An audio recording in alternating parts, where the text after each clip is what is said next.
Oke, baik, sebelumnya Assalamualaikum warahmatullahi wabarakatuh. Waalaikumsalam warahmatullahi wabarakatuh. Sebelum memulai pembelajaran pada pagi hari ini, akan baiknya kita berdoa agama dan keyakinan masing-masing. Berdoa, silakan.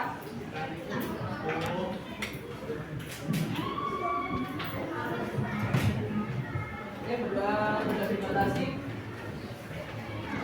Yang baik, sebelumnya sebelum kita memulai pembelajaran pada pagi hari ini, akan baiknya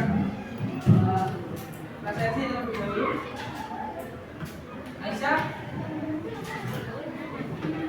Alia,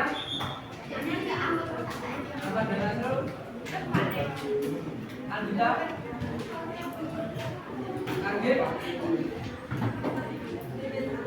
Naska, Ulo, Mata,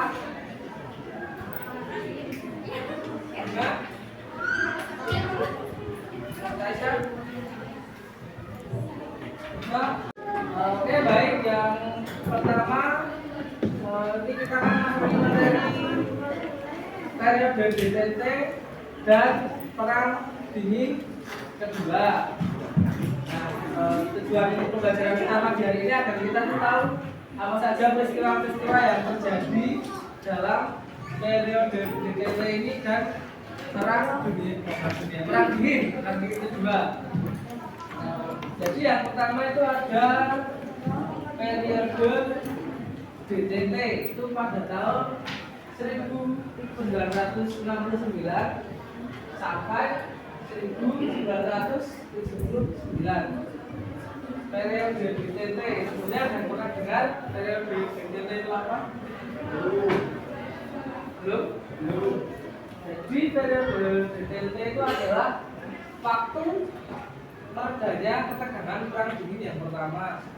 Nah, kemarin kan di perang dingin ada beberapa krisis seperti krisis Berlin, krisis misil Kuba, perang Korea dan lain-lain. Nah, periode DTT ini adalah waktu meredanya krisis-krisis tersebut, meredanya ketegangan perang dingin. Kenapa disebut DTT? DTT berarti pelonggaran. Ini periode ini tuh karena Uni Soviet itu kelelahan ekonomi. Apa yang dimaksud kelelahan ekonomi? Ya karena Uni Soviet terlalu banyak mengeluarkan dana untuk membuat senjata-senjata seperti bom nuklir dan lain-lain. Makanya di sini Uni Soviet mengalami kelelahan ekonomi. Jadi ketegangan dalam perang dingin itu agak mereda seperti itu. Sampai sini ada bedanya kan? Nah, selain itu di sini juga muncul perjanjian, bukan perjanjian ya, yang perjanjian Salat 1. Perjanjian Salat 1 itu isinya membatasi persenjataan dari kedua negara.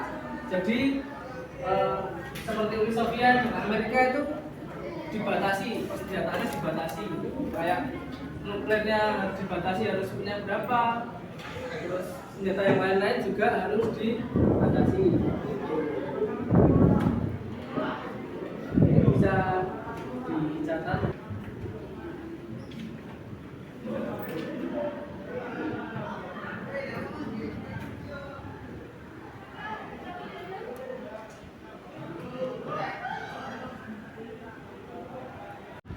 Kita lanjut yang selanjutnya ada perang dingin kedua. Perang dingin itu terjadi dua kali. Yang pertama itu yang kemarin yang ada pembentukan NATO, Fakta Warsawa, Molotov Plan, Marshall Plan dan lain-lain lah kemarin. Masih pada ingat? Masih pada ingat atau? Yang selanjutnya ada perang dingin kedua atau yang sering disebut meningkatnya ketegangan antara Amerika dan Uni Soviet. Nah, setelah periode DTT tadi, si Uni Soviet itu menginvasi Afghanistan sehingga Amerika merespon. Nah, respon Amerika itu ditunjukkan oleh Presiden Carter atau pemimpin Amerika pada saat itu. Nah, Amerika merespon dengan mengeluarkan doktrin Carter. Apa itu doktrin Carter? Doktrin Carter itu Amerika tidak akan segan-segan menggunakan kekuatan militernya. Nah, di tengah-tengah doktrin Carter itu ternyata Amerika Serikat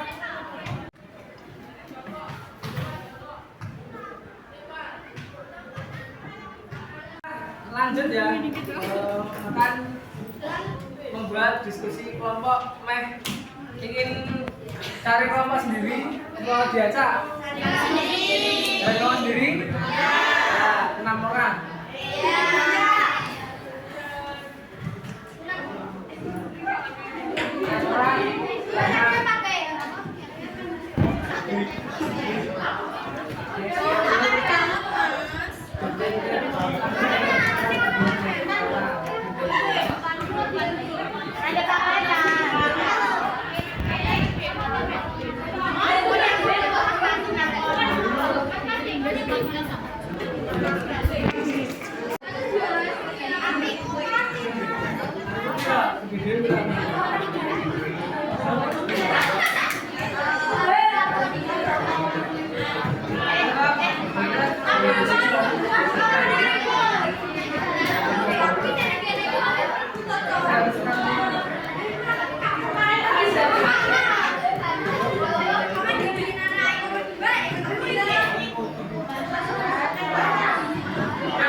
Waktu diskusi sudah cukup ya. Mungkin karena waktunya sudah sampai masih kurang untuk presentasinya bisa minggu depan bisa bertemu selanjutnya. Mungkin hari ini semua kesimpulan dari materi yang dipelajari hari ini dan bisa melakukan kesimpulannya ya di judul.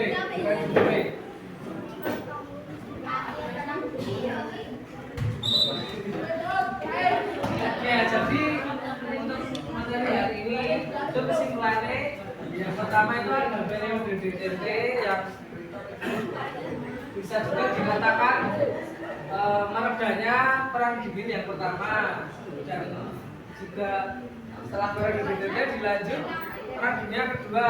Perang dunia kedua meningkatnya ketegangan antara Amerika Serikat dan Uni Soviet.